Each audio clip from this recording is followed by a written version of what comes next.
So Sunday, at first glance, appears to be one of the highlights of Jesus' ministry, because the people seemingly were giving him the reverence and the worship that he deserved at that time.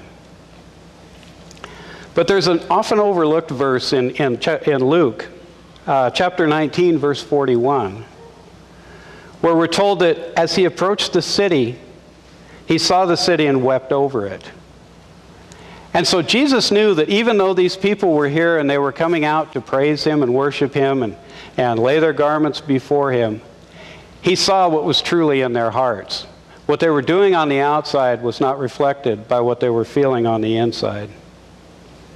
And he said, to paraphrase verse 42, he says, "If you only knew true peace, but you don't, and it's too late now. Your eyes have been blinded to it because you're filled with sin. And so now I must go into this city and pay the price for your sin with my blood." You see, Jesus knew that this apparent worship that these people were displaying before him was merely an emotion. They were caught up in the moment. And that they'd quickly turn away from him when they were faced with the choice of having to either stand for him or to stand against him. Monday, it's 4 days to Friday. Now this Monday, have you ever had one of those days where you get up in the morning and you've got plans and you know just exactly what you're going to do for the day, and everything goes wrong? Before you can get started on what you wanted to do, you have to fix everything that didn't go right over the weekend or that doesn't go right that morning. But Jesus goes into Jerusalem that day. He's going to teach, he's going to preach, he's going to heal people. But as he gets into the city, it's in the morning, he's hungry, and he sees a fig tree, and he goes to the fig tree to get some figs for something to eat. And he sees that the tree bears no fruit. And so we're told that he cursed the tree so that no one would eat from that tree again. Now in our culture, that sounds a little bit silly. You know, if you went out to a fruit tree and there was nothing there, would you curse the tree? Probably not. But in this case, in biblical symbolism, the fig tree represented the nation of Israel. And so as Jesus looked upon this fig tree and he saw that it wasn't bearing fruit, he cursed it. Because here it was a fig tree and it was not doing what a fig tree ought to do, which was bear fruit. And then the story goes right from there into Jesus going to the temple. And as he gets to the temple, here's the temple of God in the city, in God's city, and what's going on there. But people are buying and selling, and there's money changers, and there's everything except what God's people should be doing, which is worshiping the Lord. And so Jesus basically did the same thing there. He walks into the temple and he cleared the temple. He ran everybody out of the temple before he could do anything. Because just like that fig tree that wasn't doing what a fig tree should do, these people were God's chosen people, and they were not doing what God's chosen people should do. Because Jesus said, "My house is a house of prayer, and you have turned it into a house of thieves." And so after he cleared the temple, he spent the rest of the day Monday preaching, teaching, and healing the sick and lame. Tuesday, it's 3 days to Friday. Now, Tuesday was truly a busy day for Jesus. Have you ever seen those really high-powered executive-type people? You know, these kind of super multitasker people, the one that you'll see them walking down a hallway, they've got 6 people around them. They're talking to 2 or 3 different people. With one hand, they're signing papers. On the other hand, they're carrying on a conversation on a cell phone. And they can be in full and complete communication with every one of those people. If you haven't seen that, have you ever seen a mom get her kids ready for school in the morning? Because it's about the same thing. Only the decisions that the mother makes are far more important. But this is the kind of day that Jesus had. And so on Tuesday, you know, if Jesus would have lived in today's times, he would have had an Outlook calendar like most of us do, or maybe carried a day timer. And his schedule might have looked something like this. 7 a.m., get interrogated by the chief priests.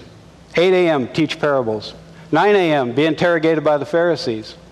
10 a.m., be interrogated by the Sadducees. 11 a.m., be interrogated by the Pharisees again. Lunchtime, you get to interrogate the Pharisees back for a change. 1 o'clock, condemn the Pharisees by now. and cry over the city of Jerusalem. 2 o'clock, give a discourse at the temple. 3 o'clock, give a discourse at the Mount of Olives. 4 o'clock, teach more parables. And 5 o'clock, tell the people you're going to be crucified in 3 days. Yeah, I know most of us have days that kind of feel like this. You feel like just the rapid fire business of just living your life just keeps pounding away at you from sunup to sundown. And you cope with that because you have to. But imagine for a moment facing a day like this, as Jesus did, with the knowledge that in 3 more days, these same people that you were trying to reach out to were going to whip you, beat you, put a crown of thorns on your head, and nail you to a cross until you died. What would you have done? What would you have done? Wednesday, it's 2 days to Friday. Now, interestingly enough, in Wednesday, if you look through the scriptures, you'll find no events attributed to the day of Wednesday. You can tell by the events because they're usually tied to being after the Sabbath or before the Passover, or you can pinpoint approximately the time and the day that this occurred. But if you do that, nothing occurs on the Wednesday. Even in any of the 4 Gospels, there's no mention of this. Now, most likely, as was Jesus' pattern in his ministry, he would have taken the disciples and spent a day in prayer. We're often told of him going, ministering, teaching, preaching, healing people, and then there are days of gaps in between where he would take his disciples and go off in prayer. And so it would not have been uncommon for his ministry to have taken that day off and taken that day in prayer. Now, this is kind of a significant lesson to us because you saw the kind of a day he had Tuesday. His calendar was jam full on Tuesday. He might have been able to, spend a little less of that time in prayer and move some of those events of Tuesday into Wednesday. Jesus chose not to do it that way.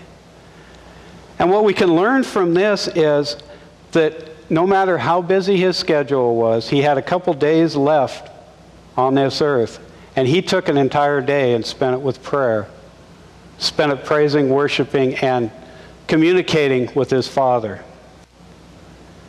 It's so easy for us. We get so busy, we get so tied up in the hectic schedule of trying to minister and do all these things that it's so easy to forget to take time out to pray. And yet Jesus gave a very vivid example here in the Passion Week of the importance of taking a time out to pray. Now Thursday, it's 1 day to Friday. Thursday was the day of the Passover, and the Passover is why they had actually gone into the city of Jerusalem. Now, the Passover was a holiday, so there would have been no public meetings, no events scheduled. The day was supposed to be spent in preparation of the Passover meal.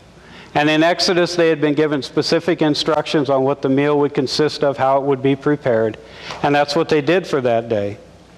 And so late in the day, he and the disciples went to the upper room, and they sat down and they shared and enjoyed the Passover meal. And as they had that meal, Jesus began to speak to them in a private group, the events that were about to occur. And he fed them the bread and the wine. And he told them, "This is my body, and this is my blood, which are shed for you." And then he washed their feet. And he explained to them that he who is the least among you, he who serves the others, will be the greatest in heaven.